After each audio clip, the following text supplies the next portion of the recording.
time in the simulator this week trying to get acclimated to the race car. Got a joke, too. He said, look, I did pretty well. It's like the first time I haven't wrecked in the simulator.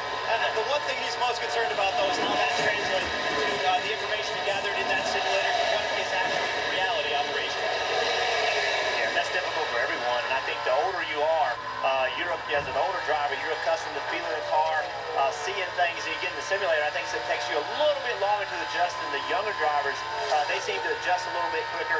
But we can see already Jeff Gordon is in the gas, running hard down the front straightaway, and that's what I'm saying. I think now to him, okay, now this is what we're doing. We're not talking about it anymore.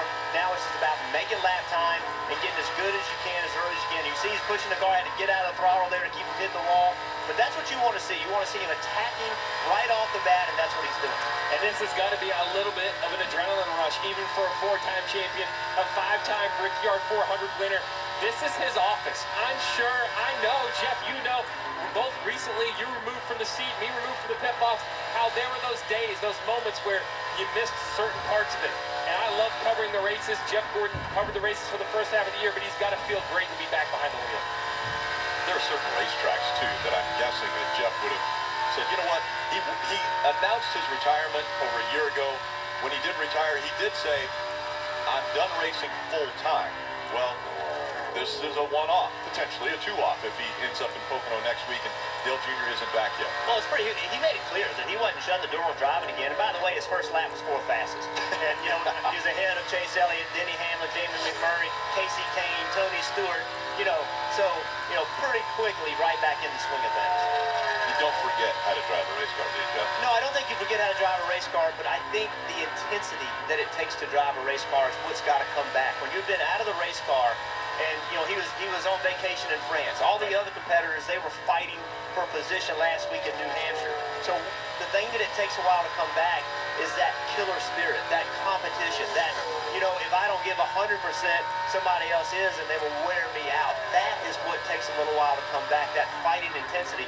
Again, right off the bat, he's 4th fastest, and we've had 23 cars go, so that's pretty impressive. Well, and faster than cars that were here testing less than 2 weeks ago. I can see. Didn't take A long. little bit strong in the back, the way it turns. It's got a lot of grip there early. Actually put the track bar down and got a little bit too tight off the one and had to get that back up. And that's what we saw. We saw him have to get out of the throttle, off of 1.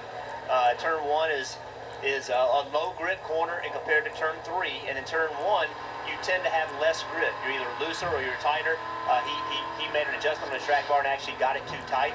But, to me, that's what I'm talking about. Now that he's in the race car and the juices are flowing, the competitive juices are flowing, he's off going, he's making adjustments to the car. Yep. Like, he wasn't thinking about, what do I do? He just did it. Instinct kicks in.